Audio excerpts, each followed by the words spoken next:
internacional endeudando a todos los estados.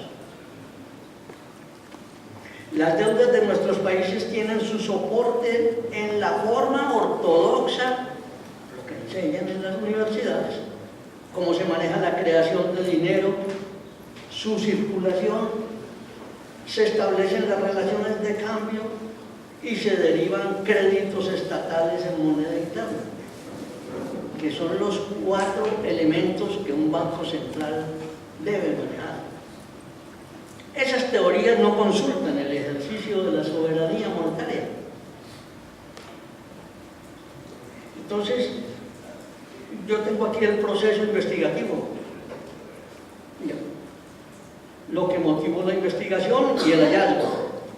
Estudié la evolución del índice de precios al consumidor. Diseñé una ecuación que me tomó 15 años elaborar la ecuación. Con la ecuación calculé la inflación de Colombia, de Estados Unidos, Alemania y Japón con la misma ecuación. Establecí una correlación entre los índices de precios al consumidor de dichos países. Interpreto la demostración y finalmente diseñé un algoritmo para llevar la inflación con tendencia a cero, controlando los medios de pago cuya aplicación del algoritmo presentó una simulación. Entonces, vamos a ver rápidamente, este es un trabajo para la academia, un trabajo para hacer una discusión de 1, 2, 100, de 20 o 1000 días, de los que sean. Pero bueno, aquí trato de decir que que hay alguien que ha trabajado esto, que busca espacios de discusión y que no estoy diciendo que esto es así porque lo digo porque es matemático, simplemente, ¿sí? Bueno. ¿Qué es lo que ha pasado? ¿Qué fue lo primero que vi en un banco central? Los medios de pago en Colombia en el año 70 eran 21.000 millones de pesos. Entre el 80 y el 97 se emitieron 82.000 pesos, 82.000 millones, lo cual quiere decir que debían quedar en los medios de pago, porque sabemos más, ¿no? 103.000 millones. Pero ocurre que cuando uno se acerca a las estadísticas de los bancos centrales y el Banco de la República, a ellos les dio 192.000 millones. Apareció dinero, virtual, que es el que nos aplasta hoy. Y eso ocurre en todos los bancos centrales del mundo. Aparece un dinero que nunca han emitido, que nunca los bancos centrales han emitido. Entonces, la demostración es que esa parte es lo que genera la inflación, y ese es el trabajo y esa es la ecuación. No importa. Aquí está el índice de precios al consumidor de Colombia, donde en el 70 era 1, y aquí ya vimos que los precios habían subido 250 veces entre el 70 y el 97. ¿Cómo se mide el IPC? Pues en una encuesta que tiene el Departamento Administrativo de Estadística en Colombia, y ellos son los que dicen que subieron los precios tanto. Entonces, de ahí saco los datos, que son datos obtenidos directamente de una entidad. Y luego hice una ecuación. Esta es la ecuación. Esa ecuación dice que el primer factor es la diferencia entre los medios de pago y la base monetaria. Esos son términos técnicos que manejan en los bancos centrales. Pero esto finalmente uno lo puede aterrizar y lo puede entender más cómodamente si se hace una aproximación, pero tiene que ser lenta. Eso no puede ser en un espacio de naturaleza. Lo cierto es que son factores.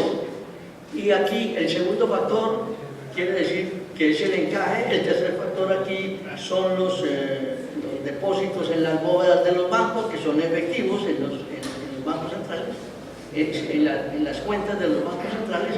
Y aquí podríamos poner todas las 80 razones de la inflación que tienen los economistas, incluyendo los intereses, incluyendo el salario, incluyendo esto, lo demás allá y todo lo que quieran. Pero ocurre que en matemáticas hay una norma. En una ecuación de factores, cuando un factor tiende a cero, el resultado tiende a cero. Si hay un factor que tiende a cero y ese factor que es manejable es el error que les acabo de mostrar de los bancos centrales, porque lo que ha sucedido en los bancos centrales está demostrado más adelante en una figura. Bueno, esta es la ecuación. Si quieren estudiar que esto dice tal cosa, bueno, eso ya es otro tema. Resulta que yo pongo el resultado del ejercicio de la ecuación con los datos monetarios mes a mes desde el año 70 y la sorpresa es que me coincide. Hay una coincidencia, hay una correlación, lo cual quiere decir que la ecuación está bien construida. Una ecuación, pero para servir de ayuda. Las ecuaciones no solucionan nada, simplemente sirven de ayuda para tomar decisiones. Hice el mismo ejercicio con los datos de Estados Unidos, de Alemania y Japón, y la misma ecuación dio una correlación, lo cual confirma que la ecuación es válida, que la ecuación es cierta. Entonces, cuando ya se analiza desde el punto de vista matemático la ecuación, porque si es una ecuación tiene que poderse dibujar en unas coordenadas cartesianas. Entonces, estas son unas coordenadas cartesianas donde me va a dibujar las áreas donde ha habido inflación, que es desde el cero aquí hasta el punto rojo en el centro. Esta parte en verde, esto todos son puntos inflacionarios. La evolución de la línea roja es el punto que forman los depósitos en cuenta corriente en el eje X y el dinero en efectivo fuera de bancos, que esas dos cosas sumadas dan los medios de pago. Entonces, la evolución en Colombia hasta el 97 está marcada por la línea roja, ¿sí? Y la zona inflacionaria es esa. Si el punto hubiera dado en cualquier parte de esa zona, me hubiera podido calcular la ecuación, la inflación. Obviamente, la gran conclusión es que si tiende hacia el centro, entonces no hay inflación. Entonces, eso es lo que deduzco de la fórmula. Entonces, bueno, ya me parece que ya el tiempo se acabó. ¿Puedo? No, porque es que en verdad era muy complicado, para mí. Bueno, lo cierto es que hay un dinero virtual, un dinero que es sobrante. Esto se infla, la economía se infla porque no se hace ninguna regulación, porque es que la teoría económica y lo que enseñan en las universidades no dice que hay que hacer regulación. Ahora nadie le enseña eso, es que eso lo esconden. Hay un poder internacional que está interesado en bloquear el pensamiento, especialmente de los países del tercer mundo. Y de ellos mismos también. Entonces hay que entenderlo. Entonces planteo que hay que arrancar de cero. Hay que arrancar de cero y tratar de construir autónomamente. Entonces aquí hago una conclusión con 4 lecturas de 4 slides. La inflación en el mundo capitalista es el resultado de un error aritmético de los bancos centrales, reflejada en la aparición de medios de pago que nunca han puesto a circular. Error susceptible de ser corregido mediante el establecimiento de un procedimiento de regulación monetaria que garantice el incremento de los medios de pago sea igual al incremento de la base monetaria. Otra demostración: el crédito no es una variable que determine la inflación. Por lo tanto, el Banco Central de cada país podría generar crédito para obras públicas de beneficio común, y que como todo crédito de banco no requiere realizar emisión. porque esa es la primera, imaginada, es que se va, que va a activar. Un momentico, tengo que terminar. Se trata entonces de crear dinero virtual público, que estaría regulado a través de la fórmula, por tanto sería un crédito que no generaría inflación. Ya voy a terminar. Los asuntos cambiarios son una variable de la economía, pero no una variable monetaria. Es que actualmente todo lo que hace el Banco Central está ligado a dólares. Si tengo dólares, tengo pesos. Eso es absurdo. Aquí los pesos circulan porque la economía lo necesita. Y hay que hacer los créditos y hay que emitir, si hay que emitir. Y finalmente, el equilibrio fiscal. Ojo, que esto es un golpe contra los economistas, y aquí reto a que se haga una discusión. El equilibrio fiscal es un dogma inserto en la teoría económica que se practica en todos los países del globo, práctica que resulta ser una camisa de fuerza que empuja a los dirigentes a aceptar el endeudamiento como única salida a su permanente falta de recursos. Dogma que quedará desvirtuado cuando los dirigentes entiendan cómo ejercer la soberanía monetaria. Y finalmente, este es el diseño del algoritmo, que es una bitácora. ¿Qué es una bitácora? La historia y la ruta que debe coger ese punto que define los medios de pago y está en el punto rojo. Aquí es una explicación de lo que es un algoritmo, una simulación con la ecuación que muestra que la inflación se puede volver constante, se tuerce, es decir, se puede bloquear la inflación. Por último,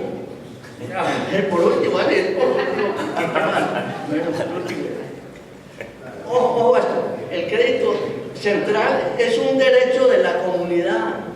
Ojo, el crédito es un derecho de la comunidad, no es que venga a ver que es que no tengo plata, no, es un derecho, y de una vez usted tiene un proyecto, venga, que yo como Estado tengo que entregarle el dinero. Su tasa de interés tenderá a cero. El dinero de los bancos centrales no es de nadie, por lo tanto es de todos. Entonces, ¿por qué va a salir con intereses? ¿Cómo así? Es cero. El salario mínimo debe incrementarse o de crecer en la proporción del crecimiento de los medios de pago. Si hay mucha emisión, pues que suban los salarios, obviamente. Bueno, listo. Me excusan que me haya pasado tanto tiempo. Gracias, Alfredo. Somos conscientes de las limitaciones. Estás trayendo un planteo teórico muy importante. Hay una ponencia que se va a presentar a la tarde, te cuento, que también tiene que ver con estas cuestiones monetarias. En general, nosotros reconocemos que en muchos de nuestros ámbitos hay muy poca discusión de lo monetario. Tu aporte es muy valioso. Estudiaremos seriamente tu ponencia, lo digo en serio. Creo que es muy importante discutir estas cuestiones, porque también hay que combatirlas desde el enfoque teórico. Es una gran contribución y estamos en una conferencia internacional donde hay muchos aportes y lamentablemente nos limita el tiempo. Es una gran pena. Gracias, Alfredo. Muy bien. Liliana Constante, sus 10 minutos achicados. ¿Cómo va a todos y todas?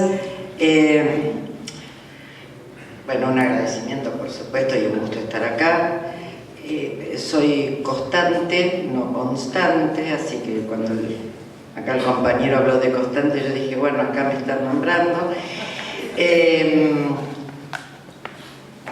No sé si ustedes me conocen, pero bueno, les cuento, entre otras cosas, soy abogada, y generalmente cuando se une el tema abogado con CIADI, generalmente, por supuesto hay excepciones, como acá tenemos al compañero Echaide, que es una de ellas, generalmente lo que aparece es un bloque, una especie de caja de Pandora de normas y doctrinas y jurisprudencias, donde la gente, lo que se llama la gente común, o sea, nosotros lo vemos pasar todo por encima. Y eso es parte de la deslegitimación política lograda en relación a este tema.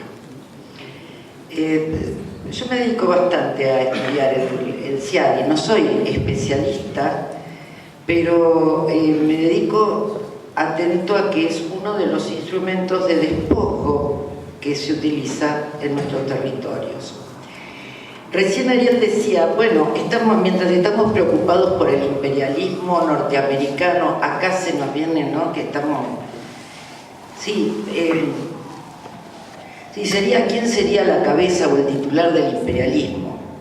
El tema es que me parece que tendríamos que, por lo menos poner entera de juicio o poner las barajas en la mesa, directamente sobre qué mecanismos imperialistas tenemos delante, e inclusive qué mecanismos fascistas, no neofascistas, se están manejando hoy en día. Digo no neofascista porque no creo que lo neo es nuevo, salvo que utilicemos neo por cáncer.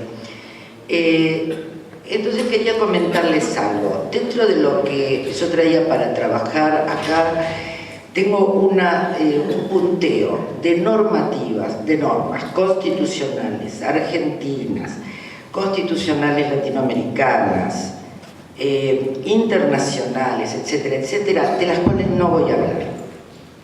Las pongo a disposición porque más allá de que ahora pasemos a red, digamos todo aquel que vea, puntee, diga, no, esto no es así, bueno, tenemos los mails, creo que esto da para más. Acá tenemos al compañero Chimuris también, con el cual hemos batallado largamente en estas lides.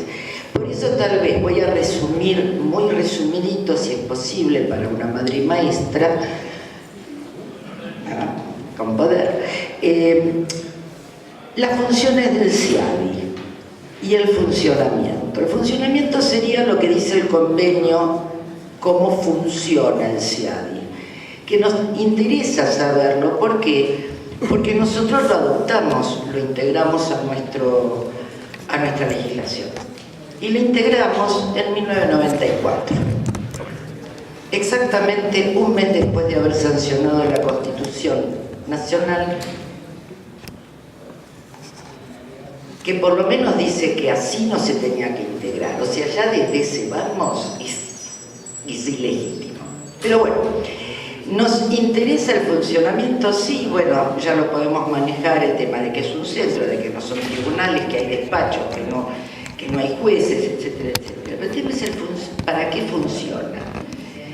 Es parte de esta gran contraofensiva que dio el capital contra el trabajo, en ese momento de riesgo de izquierdización de los territorios.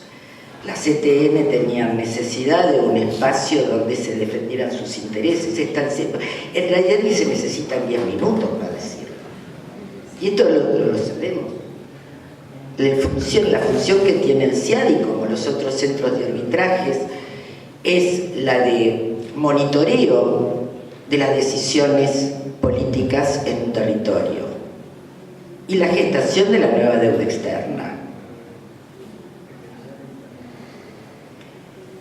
Ahora, si nosotros vemos toda la normativa constitucional previa a 1994, histórica, no necesitábamos reforma para decir que nosotros en nuestra legislación no podía caber las cláusulas de prórroga de jurisdicción de los TIPS que nos mandan al CIADI. No lo necesitábamos. No importa, nosotros tenemos reforma constitucional del 94 que nos dice que podemos hacerlo.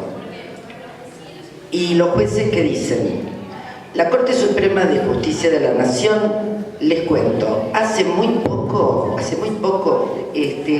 sacó un fallo en un caso Aparicio, donde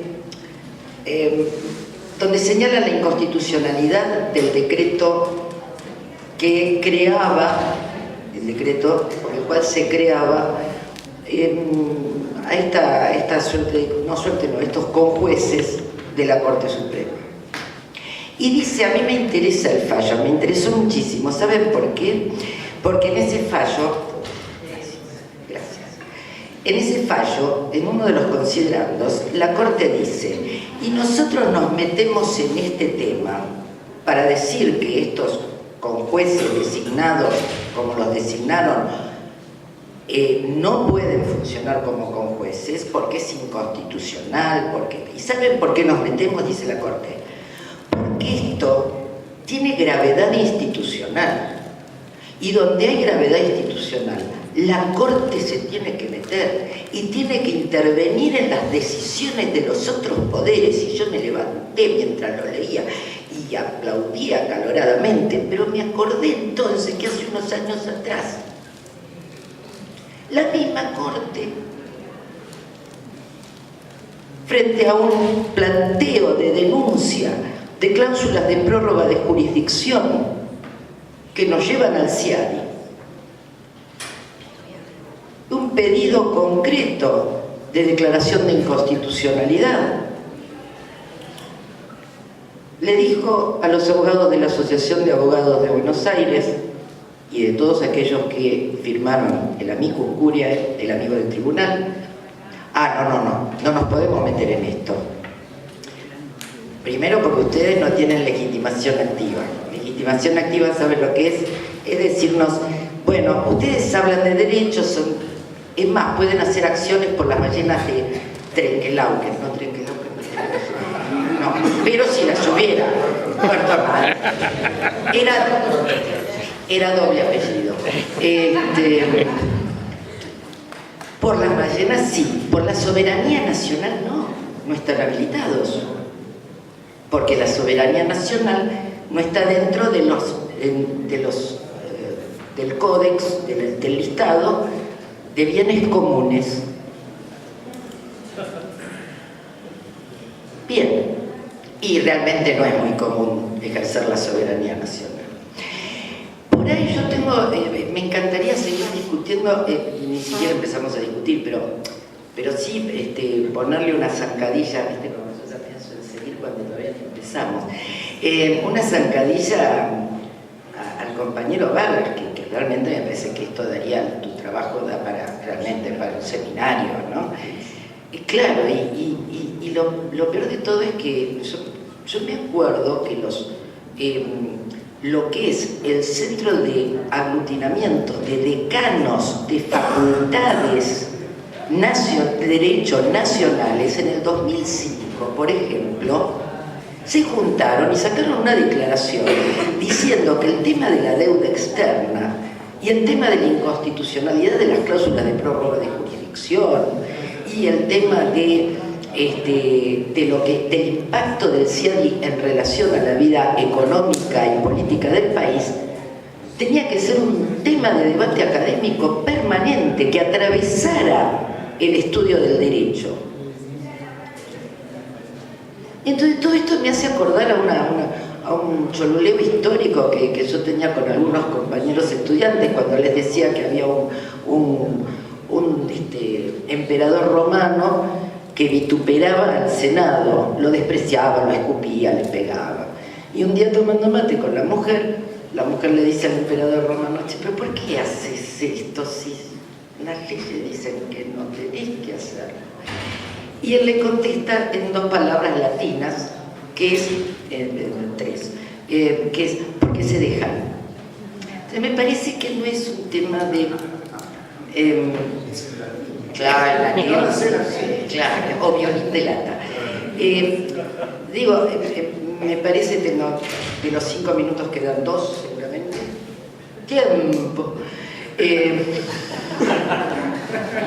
Bueno, vamos a ver si lo dejamos. A ver, la respuesta de los... la idea. La respuesta de los estados latinoamericanos de la región, de nuestra América, frente al desafío que han impuesto las circunstancias de la vertiginosidad de expansión, la financiarización y las políticas neoliberales, han sido distintas según los tiempos. si nosotros nos preguntamos qué pasó entre los 70, donde hasta la Asamblea General de la ONU saca las declaraciones sobre la propiedad de los recursos naturales y ahora, y bueno, no es que pasó el tiempo, es que pasó lo que pasó dentro de ese tiempo. Y esa contraofensiva, para superarla vamos a tener que hacer un trabajo de zapa bastante severo. En eso, cuando llegué, que lamentablemente llegué tarde, lo escuchaba a Julio que decía, bueno, reveamos, repensemos. Sí, porque el otro es grande y es poderoso. Y ese grande y poderoso es el que nos lleva al CIADI y que nos alegramos cuando nosotros no debemos 5 gallinas, pero el CIADI nos dice que solamente con 2 gallinas que le paguemos está bien, y entonces consideramos que eso es una alegría para la salud económica del Estado, pero solamente porque es poderoso lo puede hacer. ¿No será que estamos un poquito, que nuestras luchas están un poco desorganizadas, que nuestras luchas están un poco fracturadas, que estamos un poco desarticulados, que de buenas a primeras la lucha de un gremio o de un sector ni aparece el tema de la deuda externa, ni del CIADI, ni de nada, porque esos son otros temas, son temas de economistas, de abogados. Y los abogados somos laburantes que trabajamos con el derecho. El que se crea otra cosa está sintonizando otro canal. El tema es que ese canal hoy es el que ve grandes mayorías. Por eso la preocupación de mi ponencia es la deslegitimación de la lucha que atraviesa las capas sociales como éxito hegemónico que no hemos podido contrarrestar y que yo espero que en espacios como este sigamos entrelazando. Bueno, falta un montón, pero acá. Muchas gracias, Liliana, muy oportuno. Y decirles que Liliana fue, junto con otros y otras compañeras, la iniciadora del movimiento No al CIADI en la Argentina. Así que, sí, pero cuando alguien hace algo hay que ponerlo en evidencia, es importante y es una lucha que es larga, que no empieza ahora como decís y no va a terminar ahora, pero esperemos darle fortaleza. Bueno, y cerrando las presentaciones entonces de este panel conjunto, le damos al compañero Claudio Lara de Chile su menos de 10 minutos. Gracias, buenas tardes a todos, a todas. La verdad que más que una presentación es a nivel de comentario, ¿no? Porque la presentación yo la voy a hacer hoy día en la tarde sobre el tema del agua potable, bien común y extractivismo. Y tiene que ver con parte del debate que se generó en la mañana. O sea, particularmente comenzando por el lado de las alternativas. O sea, yo recojo lo que se decía al final, que las alternativas han tendido a fragmentarse. O sea, uno comienza a ver el tema de la deuda, el tema del CIADI, el tema del Banco Central, del dinero, el tema de China, ¿no? Y creo que uno de los grandes desafíos que tenemos por delante es, obviamente, tratar de vincular esos temas, y no solamente vincularlos, sino que la gran pregunta es qué es lo que hay detrás de esos temas. O sea, ¿a qué me refiero? ¿No? Que si el tema de los acuerdos bilaterales de inversión, que nos plantea como gran interrogante, más allá de la cosa legal que ya se hizo muy bien, uno se pregunta, bueno, ¿por qué una definición? Ni siquiera definición, sino que es lo que significaría la inversión. Y uno se da cuenta que la inversión es una inversión tremendamente amplia, es atemporal incluso. O sea, rompe con todos los esquemas de lo que uno estudia o conoce como inversión, ¿no? O sea, porque incluso está incorporado ahí como inversión el intento de invertir, ¿no? O sea, por lo cual ya da cuenta de que estamos frente a un capitalismo que supone diferentes formas de inversión, no solo a nivel nacional, sino que estamos hablando a nivel global, ¿no? O sea, primer punto, ¿no? Segundo punto, y yo creo que esto es lo polémico, que los TBI no solamente representan un tipo de inversión unidireccional, o sea, desde el norte al sur, sino que lo que ahora se planteaba en la mesa, China se está convirtiendo en uno de los principales inversores a nivel mundial, en todo tipo de inversión, o sea, por lo cual se convierte, como se dice hoy día la moda, en inversiones sur-sur, ¿no? O sea, por lo cual ya como el norte-sur se nos está perdiendo y estamos en una lógica sur-sur que coloca en cuestión también ciertas lógicas de países desarrollados, países subdesarrollados, países del centro, países dependientes, ¿no? O sea, como que el mapa se está moviendo, ¿no? Yo colocaría acento en ese punto porque también diría de que estamos frente a flujos bidireccionales, por decirlo menos, y cosa de ver es el caso de las llamadas multilatinas en América Latina. O sea, por lo tanto, un acuerdo de inversión, que el caso de Chile, que tiene más de 40 acuerdos bilaterales de inversión, es tremendamente conveniente porque Chile es uno de los principales países, entre comillas, exportadores de capital en el continente, o a nivel general, ¿no? Y acaba de comprometerse a firmar un acuerdo bilateral de inversión con China en el viaje que hizo el famoso ministro chino, ¿no? O sea, por lo tanto, ese es un punto clave, ¿no? O sea, que llama la atención a no mirar solamente esto como una lógica imperialista del centro, los famosos BTI, ¿no? Lo segundo, que es más complicado, el tema de la deuda. Ayer discutíamos una primera aproximación que el tema de la deuda había que ampliarlo al menos a los diferentes tipos de deuda. Por otra parte, tuvimos el recibimiento de los compañeros de la CTA autónoma, que ellos declaraban como cuestión de principio, que se denominan clasista, anticapitalista y antiimperialista, ¿no?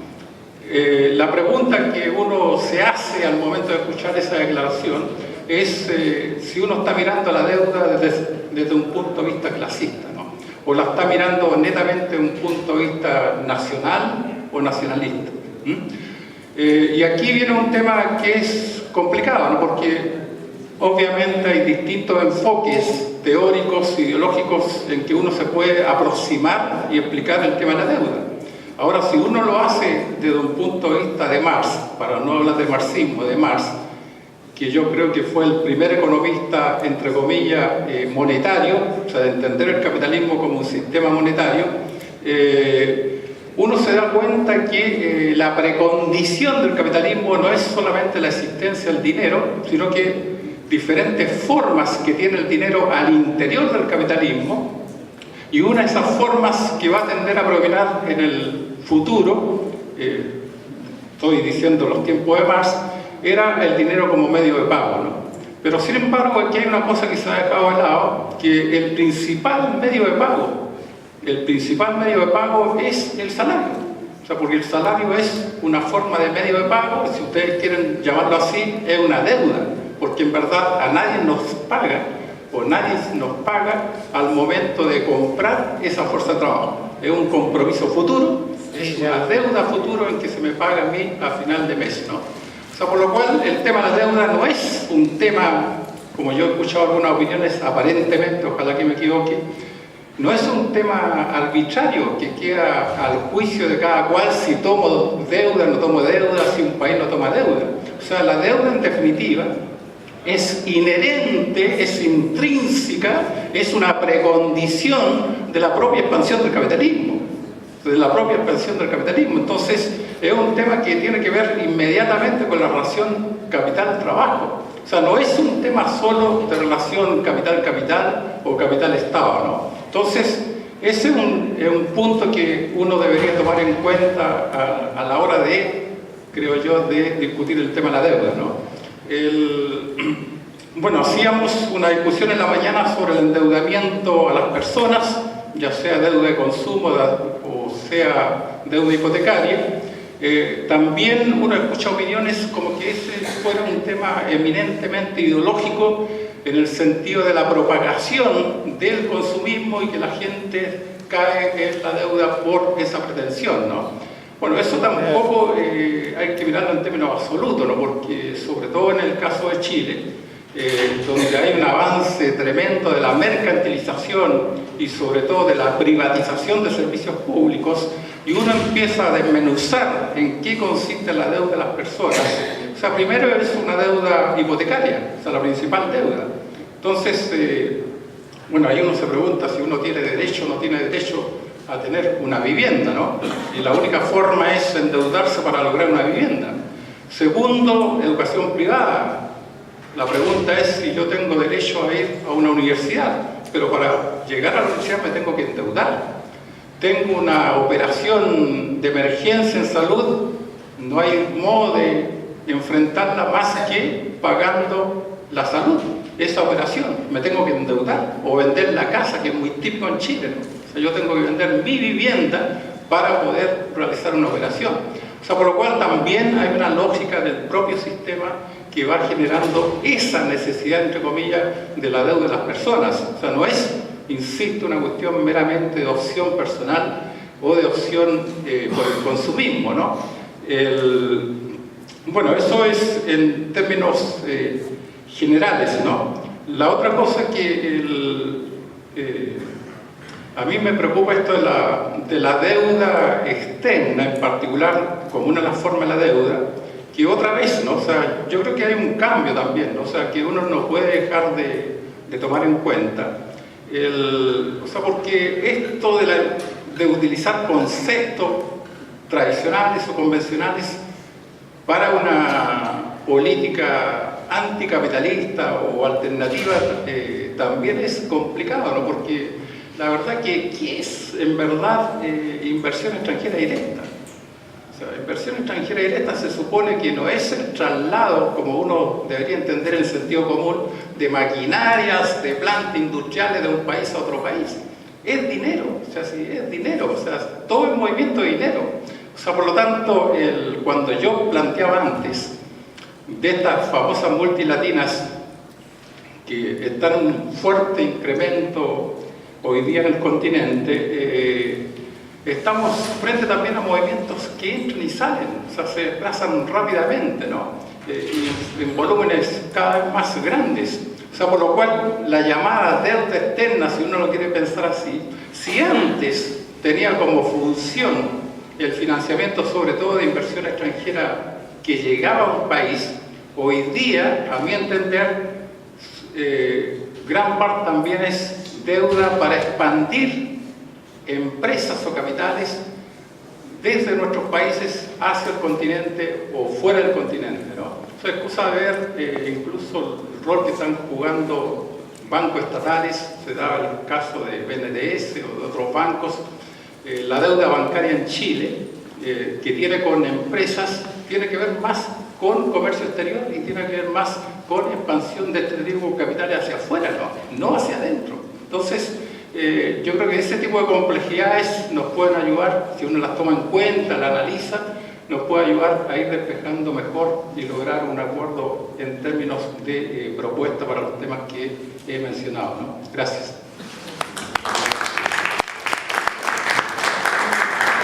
Muchas gracias, Claudio. Y bueno, algún breve espacio para si hay alguna consideración, alguna pregunta, algún comentario por parte del salón. Estamos ya pasaditos de tiempo, pero damos la posibilidad si alguna compañera o compañero quiere hacer algún comentario o pregunta. Como no veo manos levantadas, Alfredo quiere hacerse una pregunta. Sobre esta caricatura que está acá, dibuja exactamente la investigación que he realizado. Los ciudadanos, como ven, estamos azotados por el gobierno, pero el señor banco tiene abocado al gobierno. Entonces, ¿quién manda? El banco. ¿Qué es lo que propone este trabajo? Bajar al gordo de allí. Pero el gordo no se baja así porque sí, ni se deja bajar. Eso es de bala. No, sí, es de bala. Porque cuando uno estudia la historia, se da cuenta que han muerto 3 presidentes de Estados Unidos por querer cambiar este tema y el manejo de la economía que lleva 500 años. 500 años de atraco a todo el mundo y atracan a ellos mismos, los atracan, a los de Inglaterra, a los de Japón, a todo el mundo. El pueblo está, en todo el mundo está sometido a este yugo. Este trabajo apunta a que desde el gobierno se pueden tomar unas medidas para bajar al gordo, bajémoslo, pero tiene que ser entre todos, porque un solo país que pudiese poner en marcha esto, lo matan, le mandan la bomba atómica. Eso tiene que ser, dijéramos, entre el grupo de países muy grandes. Es un proceso largo, pero bueno. Ojalá que estos nos ayude a comprender mejor el tema.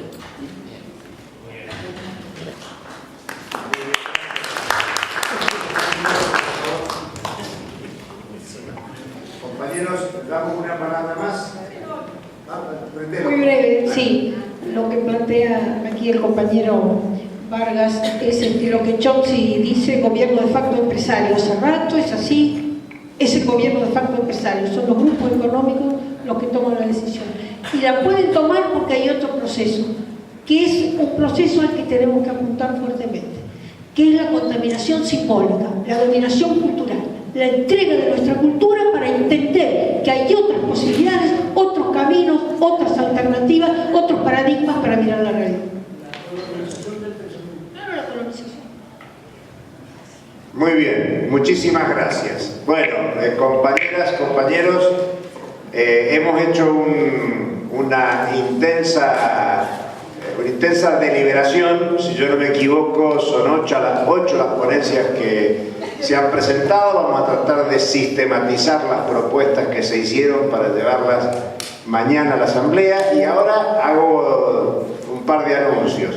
Se está sirviendo la comida, que es empanadas, algo liviano para que podamos seguir. Estamos en hora de la continuidad inmediata del panel sobre el papel de la deuda externa en la colonización imperialista de Haití y soberanía y derechos frente al orden neoliberal neocolonial. Y en el Salón Federal se va a presentar el libro de la editorial Metrópolis, La tragedia griega, Siriza, una oportunidad. Así que está la comida, la continuidad del taller acá en este salón, la presentación del libro del Salón Federal, y a los compañeros de países hermanos recordarles que a las 14:30 tenemos la tráfico acá para ir a la entrevista con la comisión bicameral. Mientras acá se continúa con el debate, después venimos y les contamos que resolvimos todos los problemas. Muchas gracias, compañeros.